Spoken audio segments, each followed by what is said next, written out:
Hello everyone, আমি জুবায়ের হাসান, পড়াশোনা করছি বুয়েট ত্রিপলি ডিপার্টমেন্টে। আজকে আমরা কথা বলবো এইচএসসি পরীক্ষার রসায়ন দ্বিতীয় পত্রে কিভাবে ভালো করা যায়, শর্ট একটা প্রিপারেশন নেওয়া নিয়ে। যেহেতু তোমাদের এক্সামের আগে মাত্র একদিন ছুটি, এই জন্য এই ভিডিওটি বানানো, যাতে তোমরা খুব ইজিলি কম কষ্ট করে একটা এক্সামের প্রিপারেশন সুন্দর করে নিতে পারো। তো কোন অধ্যায়ে কী কী আসে, কিভাবে আসে, কোনগুলো আসে, কিভাবে প্রিপারেশন নিবে, সবই আমার স্লাইডের ভিতরে আমি ইনক্লুড করে দিয়েছি। আমরা সেগুলো নিয়ে আলোচনা করব। দেখো, প্রথমে যেটা বলেছি সেটা হচ্ছে যে আহ, কোন কোন টপিক থেকে কতবার করে কোশ্চেন এসেছে। তো তোমরা দেখো এখানে আদর্শ গ্যাস, এটা থেকে প্রতি বছর একটা করে কোশ্চেন আসে, আদর্শ গ্যাস ও বাস্তব গ্যাসের ভিতর থেকে। তারপর তুমি যদি দেখো বিভিন্ন গ্যাসের সূত্রগুলো থেকে, যে ডালটনস, বলস, চার্লস কম্বাইন্ড ল, অর্থাৎ হচ্ছে PV is equal to nRT, nRT, এইখান থেকে এসেছে প্রতি বছর প্রায় 15টার মতো কোশ্চেন। আদর্শ গ্যাস বাস্তব গ্যাসের ভিতর থেকে যেগুলো আছে ওগুলো থেকে এসেছে 18বারের মতো কোশ্চেন। গ্রাহামের সূত্র থেকে 10বার। গ্রাহামের সূত্র মনে আছে তোমাদের? গ্রাহামের সূত্র ছিল হচ্ছে আর সমানুপাতিক 1/√এম। তারপর হচ্ছে তোমার গ্যাসের গতিশক্তি থেকে 8বারের মতো এসেছে, বা তারও বেশি। পরিবেশগত রসায়ন থেকে একটু কম এসেছে, বাট তাও কম না। যারা টপার তাদের তো অবশ্যই পড়তে হবে এগুলা। আর তোমার কেমন স্কিপ, সো আমি আবারও বলে দিচ্ছি, পুরো টপিক ন্যারো ডাউন করা, অর্থাৎ সম্পূর্ণ বইয়ের সম্পূর্ণ সব টপিক থেকে কিছু টপিক ন্যারো ডাউন করা হয়েছে, এবং সেখান থেকে দিয়েছি যে কোন কোন জায়গা থেকে প্রশ্ন আসে। আচ্ছা, তো টপিক ভিত্তিক আলোচনা শুরু করি, যে আদর্শ গ্যাস এবং বাস্তব গ্যাস থেকে তুমি কি কি পড়বে। তো এখান থেকে মূলত যেটা আসে সেগুলো আছে, ম্যাথগুলো বেশি আসে, গাণিতিক সমস্যা আসে, ব্যাখ্যামূলক ব্যাখ্যামূলক আসে। ঠিক আছে, তো তোমাকে প্রথমে আয়ত্ত করতে হবে PV is equal to nRT. এই সূত্র তোমাকে আয়ত্ত করতে হবে, আগে পড়ে থাকলে খুবই ভালো। যারা এখনো পড়া নাই তারা মাস্ট পড়তে হবে PV is equal to nRT দিয়ে কোন কোন ম্যাথ করা যায় ওগুলো পড়ে নিতে হবে। গ্যাসের ঘনত্ব নির্ণয় করতে হবে, গ্যাসের ঘনত্ব নির্ণয়ের আলাদা সূত্র ছিল, PV is equal to nRT থেকে আসে। আমি এখন লিখে দিচ্ছি না, তোমরা দেখে নিও। গ্যাসের অণুর সংখ্যা, অণুর সংখ্যা কিভাবে বের করে সেটাও এখান থেকেই আসে। ঠিক আছে, তোমরা দেখে নিও। আমি কি দেখাই দিব? আচ্ছা দেখো, PV is equal to nRT, nRT কি কি লেখা যায়? W/m/R/T। বুঝতেছো? দেন এর পরের লাইন আছে P/m is equal to W/V/R/T। তাহলে P/m ইকুয়ালস W/V কে বলা হয় ডি, বা ঘনত্ব, গ্যাসের ঘনত্ব, DRT। এটা ছিল হচ্ছে P/m is equal to DRT। আর গ্যাসের অণুর সংখ্যা কিভাবে বের হয়? গ্যাসের অণুর সংখ্যা কিভাবে বের হয়? এটা হচ্ছে PV equals nRT. N K লেখা যায় N/NA, N/NA। NA হচ্ছে এখানে অ্যাভোগাড্রো সংখ্যা, PV is equal to NRT। তাহলে তোমার হচ্ছে বের করতে হবে গ্যাসের অণুর সংখ্যা। তাহলে N is equal to, N equals PV/NA/RT।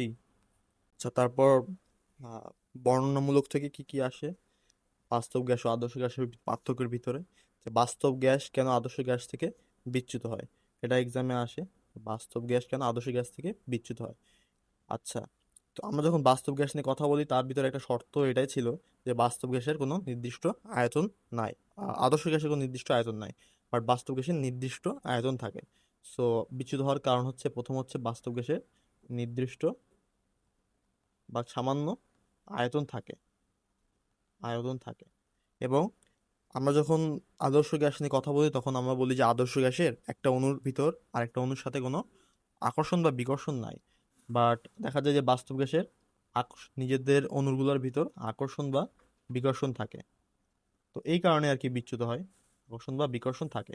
এটাকে বলে আন্তঃআণবিক আকর্ষণ বল। ঠিক আছে, যে বাস্তব গ্যাসগুলা একে অপরকে আকর্ষণ বা বিকর্ষণ করবে। আচ্ছা, এরপরে হচ্ছে অ্যামাগা রেখা থেকে আসবে কোশ্চেন। অ্যামাগা রেখা থেকে কি আসে? সেটা হচ্ছে যে সংকোচন গুণাঙ্ক এবং প্রসারণ গুণাঙ্ক, এটা হচ্ছে জেড, এর উপর বেস করে কিভাবে অ্যামাগা রেখা সৃষ্টি হয়। আচ্ছা, তো জেডটা কি ছিল? জেড ছিল হচ্ছে Z = V/V0। এখানে V0টা ছিল হচ্ছে বাস্তব গ্যাসের আয়তন, সরি আদর্শ গ্যাসের আয়তন, আদর্শ গ্যাসের আয়তন। আর ভিটা ছিল বাস্তব গ্যাসের আয়তন, বাস্তব গ্যাসের আয়তন।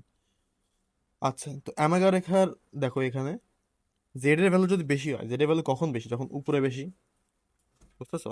আমরা যদি অ্যামাগা রেখাটা দেখি, আমি এখানে জায়গা রাখি নাই। আচ্ছা, ছোট করে দেখা দিই। আমরা যদি আমাগা রেখাটা দেখি, আমাগা রেখাটা ছিল এরকম একটা স্ট্রেট লাইন, তাই না? পিভি একটা স্ট্রেট লাইন ছিল।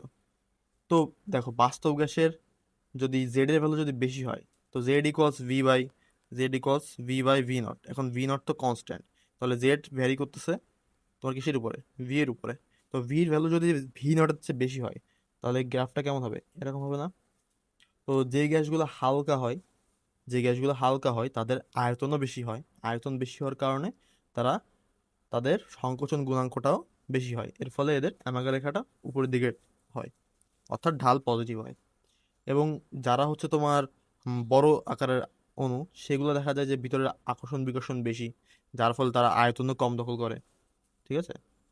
যারা হচ্ছে তোমার বড় অণু হলে তখন আকর্ষণ বিকর্ষণ বেশি, যার ফলে আয়তন কম, আয়তন কম, যার ফলে যাদের সংকোচন গুণাঙ্ক কম হয়, জেড এর চেয়ে কম হয়, এই জন্য দেখা যায় তাদের কার্ভটা এরকম হয়। আই হোপ বুঝতে পারছো। এরপরে কি আসে? কোন শর্তে বাস্তব গ্যাস আদর্শ গ্যাসের মতো আচরণ করে? এই যে এটা, কোন শর্তে বাস্তব গ্যাস আদর্শ গ্যাসের মতো আচরণ করে, এটা হচ্ছে উচ্চ তাপমাত্রা নিম্ন চাপ। এটা তোমার শিখে নিতে হবে, এখন ক্লাসে না করানো বেটার, কারণ খুবই ইজি এগুলা। ভ্যান্ডার ওয়ালস সমীকরণ থেকে আসে যে ভ্যান্ডার ওয়ালস কিভাবে বাস্তব গ্যাসকে আদর্শ গ্যাসের মতো ইকুয়েশনে বসিয়েছিলেন। আচ্ছা, এটা হচ্ছে আমি এখানে দেখাচ্ছি যে পিভি কস এনআরটি ছিল, পিভি কস এনআরটি। বাট এই সূত্র কিন্তু শুধুমাত্র আদর্শ গ্যাসের জন্য, বাস্তব গ্যাসের জন্য না। তো বাস্তব গ্যাসকে কনভার্ট করে তিনি লিখেছিলেন P plus N square A by V square into V minus N B equals N R T. এটা ছিল ভ্যান্ডার ওয়ালস সমীকরণ। তো তোমাকে শিখতে হবে যে ভ্যান্ডার ওয়ালস সমীকরণের তাৎপর্যগুলো শিখতে হবে, এ এবং বি এর। ঠিক আছে? এবং এই সূত্রটা কিভাবে এসেছে এটা শিখতে হবে তোমাকে। আচ্ছা, এরপরে যেগুলো শিখবে সেটা হচ্ছে যে বিভিন্ন গ্যাসের সূত্র, চার্লসের সূত্র, ডাল্টনের সূত্র, বয়েলের সূত্র, তারপর তাদের সমন্বয় করে একটা সূত্র, অ্যাভোগাড্রো সূত্র। এগুলো থেকে কোশ্চেন আসে, তিন গতে আসে সাধারণত দেখা যায়, বা অথবা ম্যাথমেটিক্যাল প্রবলেম আসতে পারে এমসিকিউতে। শিখতে হবে তোমাকে। দেন গ্রাহামের সূত্র খুবই জনপ্রিয় টপিক, ঠিক আছে? খুবই ভালো জনপ্রিয় টপিক, ম্যাথ আসে। বিশেষ করে আসে দুটি কাঁচ নলের দুই প্রান্তের দুইটা তুলা দিয়ে কিছু একটা, কোনো একটা গ্যাসীয় সাবস্টেন্স রেখে দেয়, পরে তারা কোথায় মিলতে হবে। ঠিক আছে? তো তোমার এটা পড়তে হবে। তারপর হচ্ছে তোমার আসে হচ্ছে ব্যাপনের হার দেখাতে বলে। তো কোনটার ব্যাপনের হার বেশি? আমার সূত্র ছিল যে আর সমানুপাতিক 1/√m। তো এই সূত্রের উপর দিয়ে ম্যাথ বেস্ট করে ম্যাথ আসবে। দেন হচ্ছে যেটা আসবে সেটা হচ্ছে যে গ্যাসের গতিশক্তি, গ্যাসের গতিশক্তি থেকে কম আসে। উপরের টপিকগুলো বেশি ইম্পর্টেন্ট, আস্তে আস্তে টপিকের ইম্পর্টেন্সটা একটু কমতেছে। এখন দেখো আমি কিন্তু টপিক ন্যারো ডাউন করে দিয়েছি।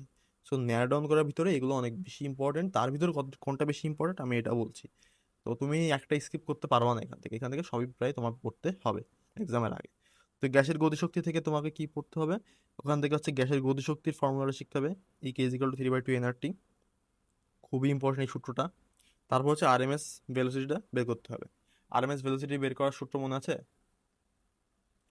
আরএমএস ভেলোসিটি বের করার সূত্র দেখে নিও। আরএমএস ভেলোসিটি একটা আছে, একটা হচ্ছে অ্যাভারেজ ভেলোসিটি। তো ওগুলো থেকে তোমরা পড়ে নিও। ঠিক আছে? আচ্ছা, তো এরপর হচ্ছে পরিবেশগত রসায়ন থেকে কি আসে? পরিবেশগত রসায়ন থেকে হচ্ছে বিওডি, সিওডি, টিডিএস, এগুলো ভালো করে পড়বে। Biological oxidant demand, chemical oxidant demand, total dissolved solid, এগুলো পড়বে। দেন হচ্ছে গ্রিন হাউস ইফেক্ট। এই টপিক থেকে মানে এই টপিক থেকে তোমার হচ্ছে 5বারের উপর কোশ্চেন আসছে, তো ইম্পর্টেন্ট। অম্ল বৃষ্টি কেন হয়? এটা অনেক ইম্পর্টেন্ট। এইগুলোর ভিতরে অম্ল বৃষ্টি কেন হয়, acid rain, what is acid rain, এটা আসে। তো এগুলো তোমরা ভালো করে পড়বে। আর এই পরিবেশগত রসায়ন থেকে সাধারণত আমাদের জ্ঞানমূলক এবং অনুধাবনমূলক কোশ্চেন আসে। তো তোমাকে সেভাবে প্রিপেয়ার হতে হবে। তাহলে পরীক্ষার জন্য কিভাবে প্রিপেয়ার্ড হবে তোমরা, আমি সবই লিখে দিয়েছি। যে পরীক্ষার জন্য তোমরা গাণিতিক সূত্রগুলো ভালো করে পড়তে হবে, যে গাণিতিক সমস্যাগুলো সমাধান করতে হবে তোমাদের। টেস্ট পেপার থেকে করে ফেলতে পারো, যেহেতু তোমাদের এক্সাম বেসড। তো পিভিসিক্যাল এনার্টি, গ্রামের এগুলা সূত্র তে ম্যাথগুলো করবে সবার আগে। এগুলো খুবই ইম্পর্টেন্ট, ম্যাথ করা খুবই ইম্পর্টেন্ট এই অধ্যায়ের জন্য। আংশিক চাপের সূত্র দিয়ে ম্যাথ করবে, গ্রামের ব্যাপন সূত্র দিয়ে ম্যাথ করবে। দেন হচ্ছে তোমাদের তারপরে ইম্পর্টেন্ট কোনটা, এটা যদি ভেরি ইম্পর্টেন্ট ইম্পর্টেন্ট হয়, এটা হচ্ছে মাস্ট ডু, লিখে রেখেছে। Very important. অর্থাৎ বাস্তব গ্যাসের যেগুলো বললাম, বিচ্যুতির কারণ, অ্যামাগা রেখা, আদর্শ আচরণের শর্ত, এগুলো ভালো করে পড়ে নিবে। দেন হচ্ছে সংজ্ঞা তত্ত্বের জন্য হচ্ছে এই যে এইগুলোর তোমার হচ্ছে সংজ্ঞাগুলো শিখবে, ঠিক আছে? প্যারামের স্ট্যান্ডার্ড শিখে নেবে। দেন হচ্ছে এই যে গ্যাসের গতিশক্তি, আরএমএস বেগের সূত্রগুলো মনে রাখতে হবে তোমার সংজ্ঞা এবং তথ্যের ধারণার জন্য। তারপর হচ্ছে তোমার বিডিএস এর এই যে গুড টু নো লিখে রেখেছি, একটু কম পড়লেও হবে। আচ্ছা, এখানে একটা ব্যাপার হচ্ছে, তোমার একজন প্রশ্ন করেছিল, মানে আমার এক স্টুডেন্ট, সে বলেছিল যে খরতা থেকে নাকি তার একটু প্রবলেম আছে। তো খরতা কি জিনিস? খরতা হচ্ছে, যারা ইংলিশ ভার্সন তাদের জন্য হচ্ছে hardness of water. Hardness of water. আচ্ছা, এটা কখন হয়?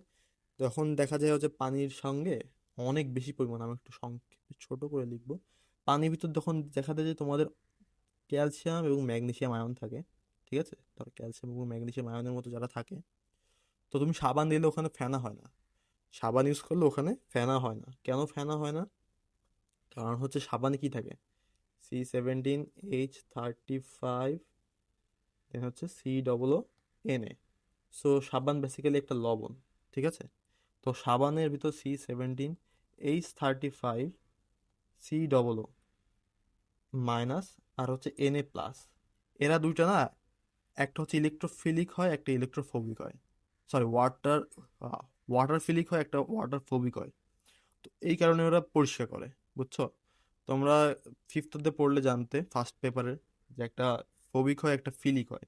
তো এইটা যদি মনে পড়ে, এটা হচ্ছে তোমার ফিলিক, ফোবিক ছিল, এটা হচ্ছে তোমার ফোবিক। তো এটা যদি ফোবিক হয়, এটা হচ্ছে তোমার তেল চর্বির সাথে গিয়ে জমা হয়, চর্বির সাথে গিয়ে জমা হয়, যার ফলে, আর এটা গিয়ে জমা হয় কোথায়? এটা গিয়ে অ্যাট্রাক্ট করে হচ্ছে পানির সঙ্গে, সোডিয়াম+। দেন যখন তুমি পানির সঙ্গে ঝাঁকা দাও, ঝাঁকা দিলে তেল চর্বি সহ এটা বের হয়ে চলে আসে, কারণ তখন ততক্ষণে সে বন্ড তৈরি করে ফেলেছে। দেন তেল চর্বি থেকে বের হয়ে আসে। আচ্ছা, এটাই ছিল হচ্ছে তোমার সাবানের ওয়ার্কিং প্রিন্সিপল। তো এখানে কেন বলতেছে যে ক্যালসিয়াম ম্যাগনেসিয়ামের কারণ কি? তো আমরা যখন পানির ভিতর যখন ক্যালসিয়াম ম্যাগনেসিয়াম থাকে, তখন দেখা যায় কি, এর যাওয়ার কথা কোথায়? তেল চর্বির ভিতর চলে যাওয়ার কথা। আমরা যখন ঘামি, ঘামলে ওই তেলগুলা চর্বিগুলো জমা হয়, এর জন্যই তো ময়লা হয়, ওখানে ময়লা জমে, ঠিক আছে? তো তেল চর্বিগুলোকে সরানো হচ্ছে মেইন টার্গেট। তো যখন সাবানের এই আয়নটা তৈরি হয়, COO-, তখন দেখা যায় আচ্ছা, আমি উপরে লিখতেছি, ধরো CH3, COO- তৈরি হয়েছে, এরা এখন তেল চর্বির ভিতর যাবে। বাট দেখা যায় যে ক্যালসিয়াম 2+-এর মতো আয়নগুলা একে কি বন্দি করে ফেলে, বন্দি করে CH3, COO-2, ঠিক আছে? ও CH3 না, আসলে C17H35, আচ্ছা। সো যখন এটা তৈরি হয়, এটা অনেক ভারী একটা মূল্য, নিচে এরা প্রেসিপিটেট করে, নিচে অধঃক্ষেপ পড়ে। তো এটাই হচ্ছে ব্যাপার, যে যেহেতু এই জিনিসটা অধঃক্ষেপ পড়ে গিয়েছে, যার এর জন্য এটা এখন আর কাজ করবে না। সো আমাদের এখন সাবান দিয়ে ধুইলেও একটা কাপড় পরিষ্কার হবে না, কারণ সে তেল চর্বির সঙ্গে গিয়ে সে বন্ধনও তৈরি করে নাই, বুঝতেছো? তেল চর্বির সঙ্গে গিয়ে বন্ধনও তৈরি করে নাই, বরং সে আরো প্রেসিপিটেট করেছে। এর জন্য দেখবা যে পানিতে যদি খড় থাকে, নিচে দানা দানা তৈরি হয়। তো এটাই মূলত কারণ, ঠিক আছে? তোমাদের এমসিকিউ তো কয়েকবার এসেছে, তাই দেখিয়ে দিলাম। আচ্ছা, এবার আমরা যে অধ্যায়টা নিয়ে কথা বলবো, তো অধ্যায় তৃতীয়, পরিমাণগত রসায়ন। আমি অধ্যায় দ্বিতীয় বলছি না, কারণ ওটার উপর আমি আলাদা একটা সেশন নিয়েছি, যে অধ্যায় দ্বিতীয় থেকে কি কি আসবে, একদম কমপ্লিটলি ব্রেকডাউন করে দেখিয়েছি যে এক রাতে কিভাবে অর্গানিক শেষ করা পসিবল। আচ্ছা, তো ওটা নিয়ে কথা বলতেছি না। তোমরা, তোমাদের আগে এক সপ্তাহ ছুটি ছিল, হয়তো তোমরা ওটা করেছো। আমি একটা ভিডিও দিয়েছিলাম, তো রেসপন্সও ভালো আছে ভিডিওতে, 600-র মতো ভিউ। আচ্ছা, 600 ভিউ অনেক কম, বাট যাই হোক, কিছু মানুষ তো করেছে, সো এটাই আর কি পাও। আচ্ছা, তো এখন যেটা করবো সেটা হচ্ছে যে দ্বিতীয় অধ্যায় স্কিপ করে পরিমাণগত রসায়ন তৃতীয় অধ্যায়, এই অধ্যায় থেকে কি কি আসে এগুলো আমরা একটু দেখবো। দেখো, এই অধ্যায় থেকে কি কি আসে এটা আমি নিচের ছকে লিখে দিয়েছি। সর্বোচ্চ প্রায়োরিটি হচ্ছে জারণ বিজারক টাইট্রেশন এবং গাণিতিক সমস্যা, ঠিক আছে? এখান থেকে 18 বারের বেশি কোশ্চেন আসছে। 18 বারের বেশি কোশ্চেন আসা মানে বুঝতেছো, এটা ভেরি ভেরি ভেরি ইম্পর্টেন্ট। এখান থেকে তুমি কোশ্চেন একটা কমন পাবাই, তুমি যদি জারণ বিজারণের টাইট্রেশনটা শিখে ফেলতে পারো এবং একবার যদি দেখে যেতে পারো। দেন অম্লক্ষারের টাইট্রেশন থেকে 12 বার এসেছে। তারপর হচ্ছে দ্রবণের ঘনমাত্রা। ঘনমাত্রা মানে হচ্ছে মোলারিটি বের করো, নর্মালিটি বের করো, এগুলো থেকে পিপিএম বের করো, শতকরা হার বের করো, এখান থেকে 10 বারের উপর কোশ্চেন এসেছে। দেন আয়ন ইলেকট্রন সমতা, এখান থেকে 7 বারের মতো কোশ্চেন এসেছে। সো তুমি যদি মনে করো যে তুমি এখন আয়ন ইলেকট্রন সমতা শিখো নাই অ্যান্ড তুমি এক্সামে মারা খাবা, সো তুমি ভুল হইতে পারো, ঠিক আছে? কারণ এটা প্রতি বছরই আসে না, বিগত কয়েক বছর ধরে আসতেছে, বাট কম, সব বোর্ডে আসে না। তাও তোমাকে যদি তুমি পারো তোমাদের দেখতে হবে, আমি বলেছি আগে এটা ন্যারোড ডাউন টপিক। সো তোমার সবই পড়তে হবে এখান থেকে। অ্যান্ড কিছু সংজ্ঞা টঙ্গা আসে, ওইগুলো আসে হচ্ছে এই যে নির্দেশক, টাইট্রেশন, এগুলো থেকে কিছু সংজ্ঞা আসে। আচ্ছা, তো আমরা টপিক ওয়াইজ দেখি কি কি আসে। হায়েস্ট প্রায়োরিটিতে কি কি আছে? জারণ বিজারণ টাইট্রেশন পড়বে। টাইট্রেশনের ভিতর কোনটা পড়বে? যে ব্যবহৃত জারক হচ্ছে পটাশিয়াম পারম্যাঙ্গানেট, ভেরি ইম্পর্টেন্ট, যে আমরা জারক হিসেবে কি ব্যবহার করি? Potassium permanganate. আর হচ্ছে পটাশিয়াম ডাইক্রোমেট। এই অধ্যায়ের একবার ওয়ার্কিং প্রিন্সিপল যে আমরা এই দুটো ব্যবহার করি। আর বিজারক হিসেবে ব্যবহার করি কি? Iron sulphate, oxalic acid and হচ্ছে পারঅক্সাইড। আচ্ছা, বুঝতে পারতেছো? তারপর হচ্ছে তোমাদের কি কি প্রশ্ন আসে এগুলো থেকে, মানে এই জারণ বিজারণ এগুলো থেকে কি কি প্রশ্ন আসে? ওগুলো হচ্ছে যে এরকম, যে ভেজাল যুক্ত নমুনার বিশুদ্ধতা নির্ণয়। অর্থাৎ তোমার একটা দেওয়া আছে যে ধরো 3.1 to 5 গ্রামের একটা নমুনা দেওয়া আছে, এর ভিতর কত গ্রাম ধরো KMnO4 আছে, কত গ্রাম আয়রন আছে, কত গ্রাম পিওর আয়রন আছে, আর কত গ্রাম ভেজাল আছে, ওটা বের করতে বলে। তো এটা জারণ বিজারণ দিয়ে করতে হয়, জারণ বিজারণ টাইট্রেশন দিয়ে, ঠিক আছে? ম্যাথ আছে বইয়ে।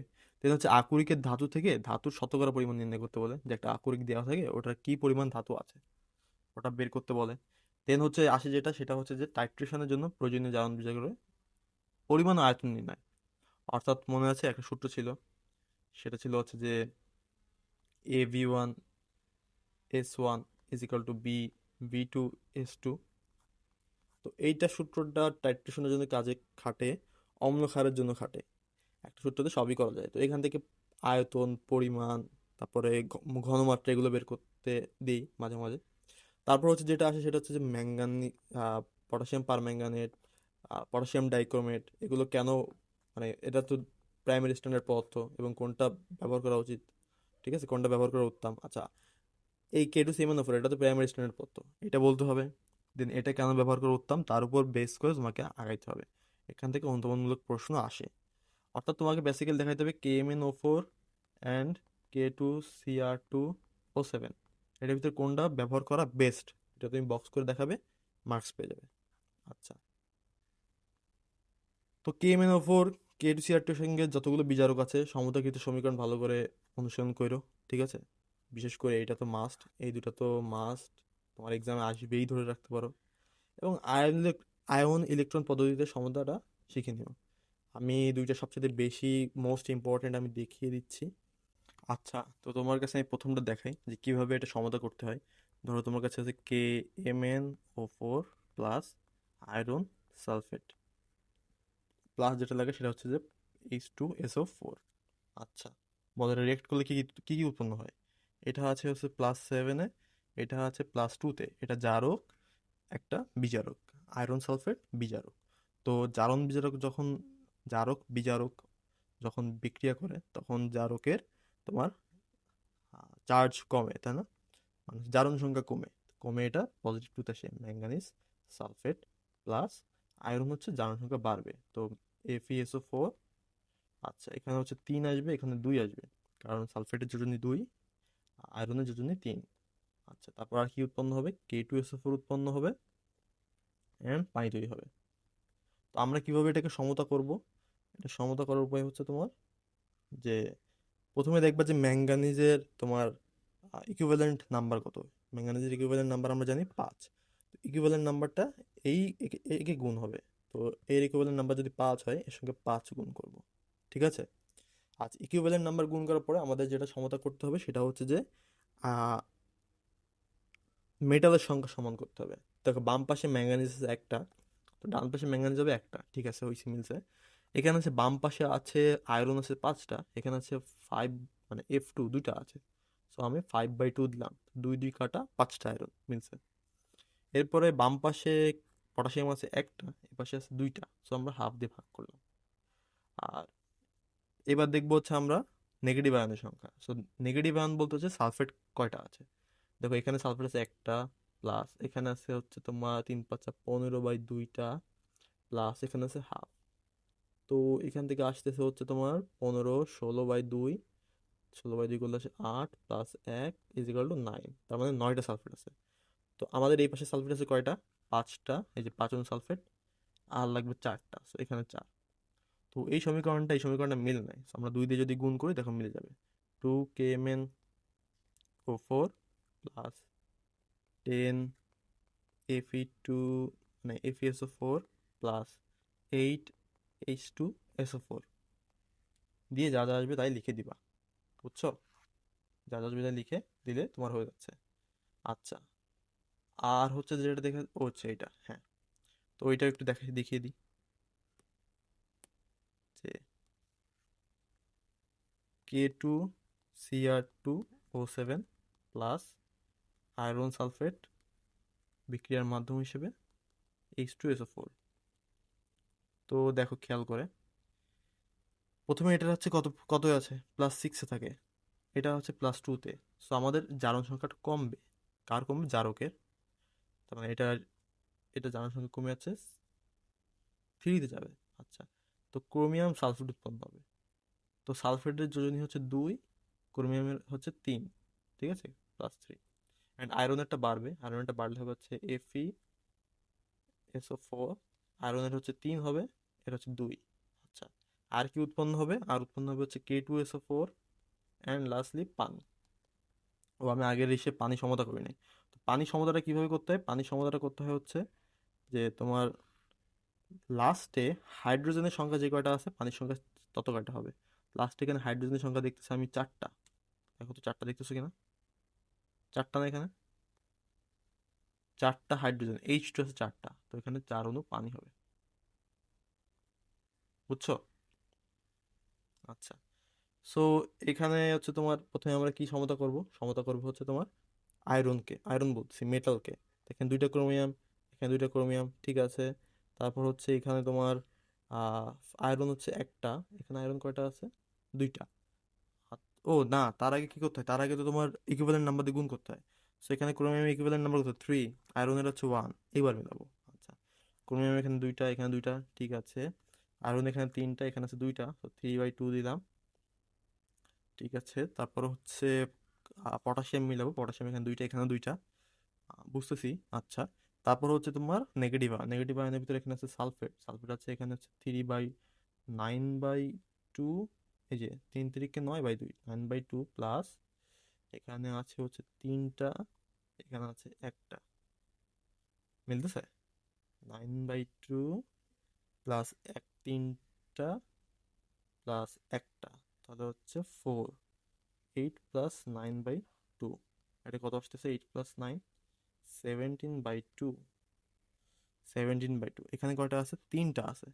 তো 17/2 মাইনাস 3টা, তাই না? এখান থেকে 3টা বিয়োগ দিব, তাহলে কত আসতেছে? 6, তাহলে 11/2। তাহলে এটা মনে হয় 11/2 হবে।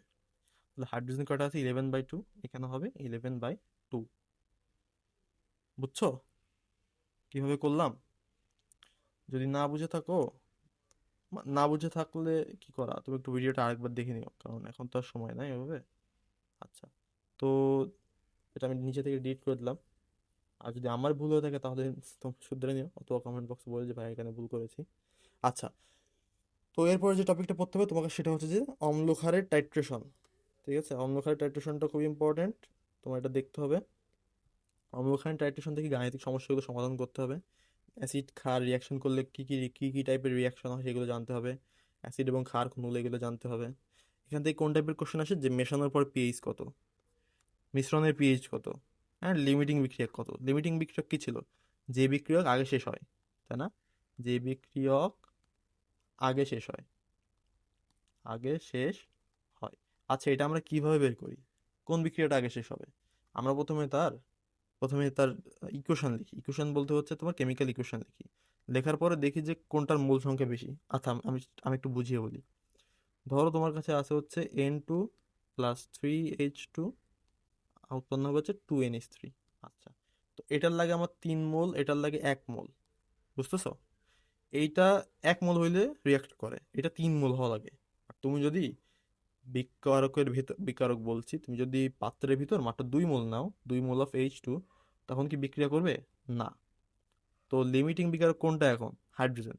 হাইড্রোজেন যখন 2 মোল হবে, 2 মোল যখন শেষ হয়ে যাবে তখন বিক্রিয়া শেষ হয়ে যাবে, কিন্তু পাত্রে তখন আমার N2 পড়ে থাকবে, কারণ আমি যদি 1 মোল N2 নিই, সেটা কিন্তু 3 মোলের সঙ্গে রিয়াক্ট করে, 2 মোলের সঙ্গে রিয়াক্ট করার পরেও N2 থেকে যাবে।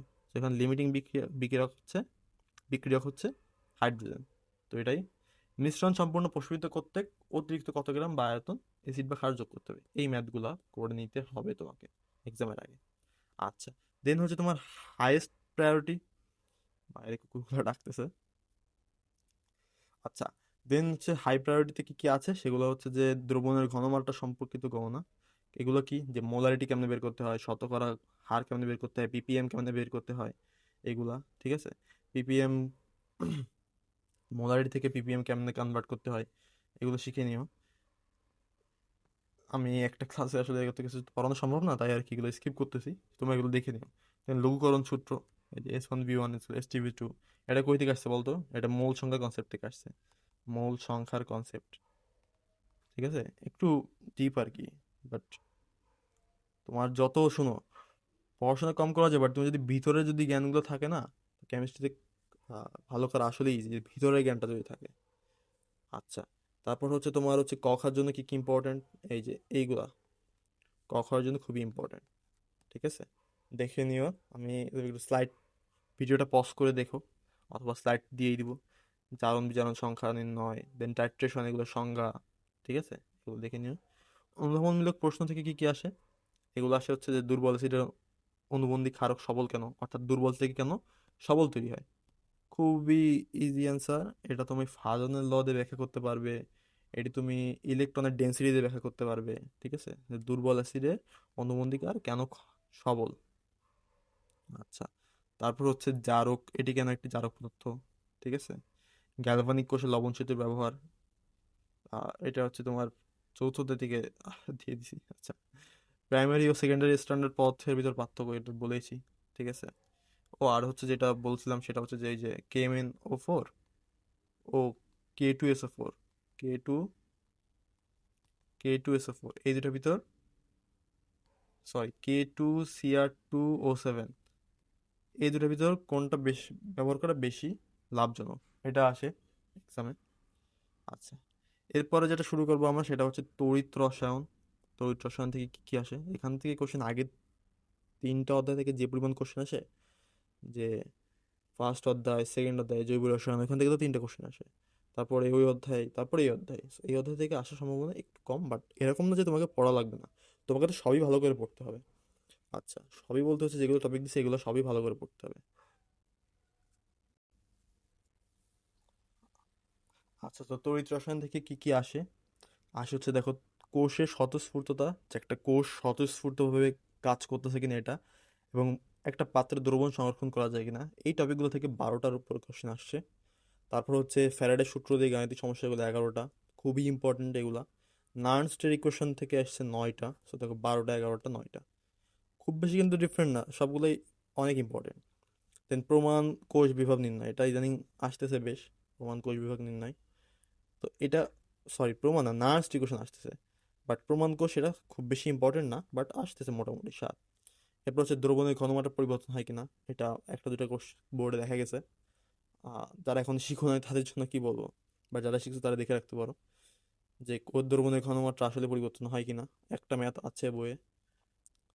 আচ্ছা, তারপর হচ্ছে দ্রবণ লবণ সেতুর কাজ ও কোষ ডায়াগ্রাম, এগুলো থেকে কোশ্চেন আসে। তো গ্যালভানিক কোষ থেকে কি কি আসে এবং কেন গুরুত্বপূর্ণ, এখানে আমি লিখে রেখেছি দেখো। আমি শর্ট ক্লাস নিচ্ছি এর জন্য আর কি, সবকিছু আগে থেকে লেখা আছে, আমি লিখে লিখেই পড়াইতাম।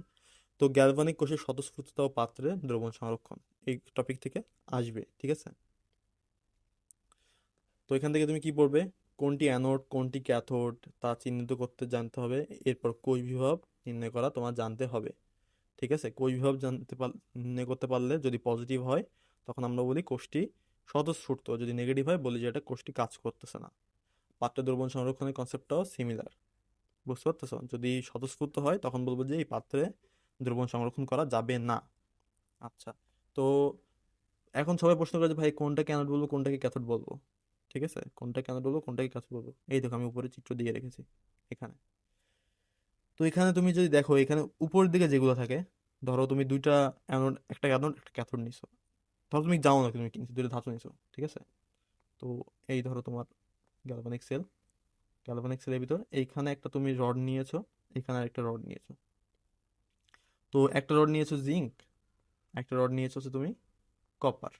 এখন তুমি বলতেছো ভাই আমি তো জানি না কোনটা অ্যানোড কোনটা ক্যাথোড, এক্সামে তো আসে যে এ বি, এর ভিতরে অ্যানোড কোনটা কোনটি ক্যাথোড। আচ্ছা, এটা কিভাবে নির্ণয় করতে হয়? এটা নির্ণয় করতে হয় হচ্ছে যে তুমি যে তোমার এখানে যে লিস্টটা দেওয়া আছে, এই লিস্টটা তোমার ক্রম অনুসারে মুখস্থ করতে হবে। মুখস্থ বলতে তোমার ধারণা থাকতে হবে যে কোনটা উপরে থাকবে কোনটা নিচে থাকবে। তো এখানে উপরে কোনটা বলো? জিঙ্ক। নিচে কোনটা? কপার। তো এখানে জিঙ্ক হবে হচ্ছে তোমার অ্যানোড, ঠিক আছে, জিঙ্ক হবে অ্যানোড, কপার হবে হচ্ছে ক্যাথোড। বুঝছো? আচ্ছা, এখনো বুঝো না যে কেন হয়নি, কেন এরকম হলো? এর কারণ হচ্ছে উপরের দিকে যারা থাকে, উপরের দিকে দেখো যারা থাকে, এই যে উপরের দিকে যত নিচে আসবে তত তার সক্রিয়তা কমে। বুঝছো? এই লিস্টের উপরে যারা থাকে তাদের সক্রিয়তা অনেক বেশি, অর্থাৎ জিঙ্কের সক্রিয়তা অনেক বেশি। সক্রিয়তা অনেক বেশি বলতে বোঝাচ্ছে হচ্ছে তার ইলেকট্রন ছেড়ে 2+ আয়ন তৈরি করার প্রবণতা অনেক বেশি দেন কপারের। কপারও ইলেকট্রন ছেড়ে 2+ হবে, বাট এর প্রবণতার চেয়ে জিঙ্কের প্রবণতা অনেক বেশি। এর জন্য জিঙ্ক অ্যানোড হবে। বুঝছো? এবং কপার ক্যাথোড হবে। তো এটাই আসে আর কি। একটা লিস্ট আছে বইয়ে, আমি এই লিস্ট দিয়ে দিয়েছি। তো লিস্টের উপর দিকে যারা থাকে তারা হবে অ্যানোড, নিচের দিকে থাকবে যারা, তারা হবে ক্যাথোড। এখন এক্সামে কোশ্চেন আসে যে ভাইয়া আমাদের তো বইয়ে দেওয়া থাকে যে ই অফ জিঙ্ক হচ্ছে তোমার কত, 0.76। আচ্ছা, হ্যাঁ এটাই ছিল। আর ই অফ কপার এটা দেওয়া আছে হচ্ছে 0.34+। এইবার বলেন ভাইয়া কোনটা হবে অ্যানোড কোনটা হবে ক্যাথোড? ভাই এটা যেটা দেওয়া থাকে সেটা হচ্ছে বিজারণ বিভব। বুঝছো? এটা হচ্ছে বিজারণ বিভব। তো বিজারণ বিভব আর একটা আছে জারণ বিভব। জারণ বিভব কি? যে কত ইজিলি সেই ইলেকট্রন ছাড়তে পারবে, এটাও বিজারণ বিভবে দেওয়া আছে বইয়ে, এবং কোশ্চেন তোমাদের বিজারণ বিভবই আসে। তো বিজারণ বিভব এখানে নেগেটিভ, অর্থাৎ এই যে জিঙ্ক আছে এ আসলে ইলেকট্রন ছাড়তেই পারে না। বাট দেখো কপার, কপার এখানে ছাড়তে পারে না, ইলেকট্রন গ্রহণ করতেই পারে না। বাট কপার এখানে দেখো কপার ইলেকট্রন গ্রহণ করার জন্য ব্যস্ত। ভোল্ট, ঠিক আছে, এগুলো ভোল্ট দেওয়া থাকে। এখানে পজিটিভ আছে, বিজারণ বিভব পজিটিভ মানে হচ্ছে কপার ইলেকট্রন নেওয়ার জন্য প্রস্তুত। বুঝছো? বাট জিঙ্ক দেখো ইলেকট্রন ছাড়তে চায় না। সো যারা ছাড়ে না তারা কি হবে? যারা ইলেকট্রন ছাড়তে চায় না তারা কি হবে? তারা হবে ক্যাথোড, তাই না? আর যারা ছাড়ে তারা কি হবে? তারা হবে অ্যানোড। আচ্ছা, তুমি কি এটা জানো যে অ্যানোডে কি হয়? অ্যানোডে মূলত জারণ হয়। অ্যানোডে মূলত জারণ হয়। ক্যাথোডে কি হয়? ক্যাথোডে বিজারণ হয়। বুঝছো? ধরো ধরো তুমি দুটো ধাতু নিছো, এখন তুমি জানো না কোনটা অ্যানোড কোনটা ক্যাথোড। বাট তুমি যদি এটা জানো যে কোনটা জারণ হবে কোনটা বিজারণ হবে, এটা যদি তুমি বুঝতে পারো তাহলে তোমার সবকিছু হয়ে যাবে। আচ্ছা, তো এটা মনে রাখবে যে অ্যানোডে অলওয়েজ জারণ লিখে রাখতে পারো এবং ক্যাথোডে অলওয়েজ বিজারণ হয়। তো অ্যানোডে যদি জারণ করতে হয় তাহলে সেখানে কি লাগে? অ্যানোডে যদি জারণ করতে হয় সেখানে বিজারক লাগে। তো বিজারকের কাজ কি? ইলেকট্রন ছেড়ে দেওয়া। তো আমি যদি দেখতেছি এখানে দেখো যে জিঙ্কের বিজারণ বিভব নেগেটিভ। তো এই বিজারণ বিভব নেগেটিভ মানে কি? হ্যাঁ, এ ইলেকট্রন ছাড়তে পারবে না, এর ইলেকট্রন ছাড়তে কষ্ট হবে। বাট এই যে কপার, এই কপার আবার ইলেকট্রন গ্রহণ করার ক্ষমতা অনেক বেশি। আমি ভুল বলছি, সরি। জিঙ্ক ইলেকট্রন গ্রহণ করা কষ্ট বেশি, বাট কপারের এখানে ইলেকট্রন গ্রহণ করা অনেক সুবিধাজনক, তাই এর বিজারণ বিভব অনেক হাই, জিঙ্কের বিজারণ বিভব অনেক কম।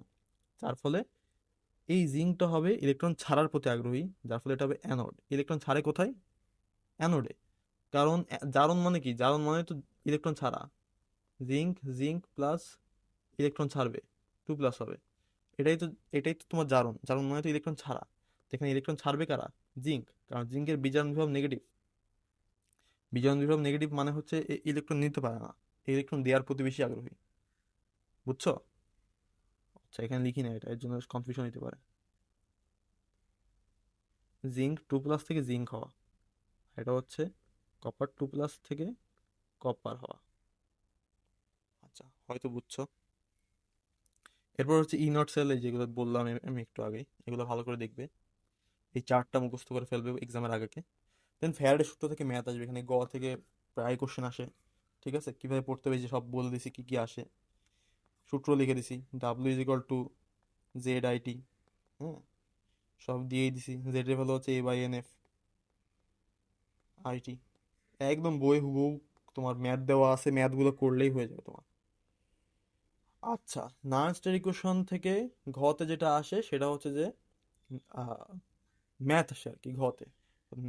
নার্সটের ইকুয়েশন থেকে ঘতে কি ম্যাথ আসে, যে তুমি হচ্ছে একটা সেল দেওয়া থাকে এবং একটা আলাদা টেম্পারেচার দেওয়া থাকে, এবং ওই টেম্পারেচারে তোমাকে বলে সেলের ইলেকট্রোমোটিভ ফোর্স কত। সূত্রটা কি ছিল? E0, অর্থাৎ প্রমাণ তাপমাত্রা যেটা আছে এটা, মাইনাস NF/RT লন কে। এটাই আমার নার্সটের ইকুয়েশন। ঠিক আছে, এটাই আমার নার্সটের ইকুয়েশন। সো এটা নির্ভুলভাবে লিখতে শিখতে হবে এবং উৎপাদ বিকারকের ঘনমাত্রা সঠিকভাবে বসিয়ে গণনা করতে হবে। অর্থাৎ এই যে কেটা আছে, এই কেটা এই কেটা আসলে কি ছিল? কেটা হচ্ছে সাম্য ধ্রুবক, তাই না? তোমরা হচ্ছে ফার্স্ট পেপার চতুর্থ অধ্যায় পড়েছিল সাম্য ধ্রুবক। এটা কি? এটা হচ্ছে কে ইজ ইকুয়াল টু, আমি পড়াছিলাম, উৎপাদ বাই বিক্রিয়ক, প্রোডাক্ট বাই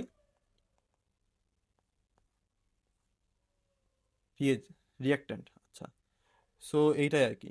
নার্নিস্টের ইকুয়েশন কখন কাজে লাগে? যখন হচ্ছে প্রমাণ তাপমাত্রা অবস্থায় 1M থাকে না, অথবা 25 ডিগ্রি সেন্টিগ্রেড থাকে না। ঠিক আছে, তখন হচ্ছে নার্নিস্টের ইকুয়েশন আমরা ইউজ করি। এই যে কে এর উপর ডিপেন্ড করতেছে, কারণ কে তো এখন 1 না। ঠিক আছে, তাপমাত্রার উপর ডিপেন্ড করতেছে। সো 25 ডিগ্রি সেন্টিগ্রেড টেম্পারেচারে তোমার হচ্ছে নার্নিস্টের ইকুয়েশন কি ছিল? এটা ছিল is equals E0 minus 0.059 by N log K. ঠিক আছে, এটা ছিল 25 ডিগ্রি সেন্টিগ্রেড টেম্পারেচারে। তো তুমি এই ইকুয়েশন থেকে আসলে এই কোশ্চেনটা আসছে, সো অত বেশি প্যানিক খাওয়ার কোনো প্রয়োজন নাই যে কোনটা পড়বো ভাই কোনটা পড়বো। ঠিক আছে, এত বেশি প্যানিক খাওয়ার কোনো প্রয়োজন নাই। ঠিক আছে, আচ্ছা। এবং অন্যান্য সংজ্ঞাগুলো থেকে কি কি আসে আমি লিখে দিয়েছি। ঠিক আছে, এগুলো থেকে সব সংজ্ঞা আসে, একবার দেখে নিও। আচ্ছা, দ্রবণের ঘনমাত্রার পরিবর্তন, এটা নট ভেরি ইম্পর্টেন্ট, বাট টপারদের জন্য সবই ইম্পর্টেন্ট।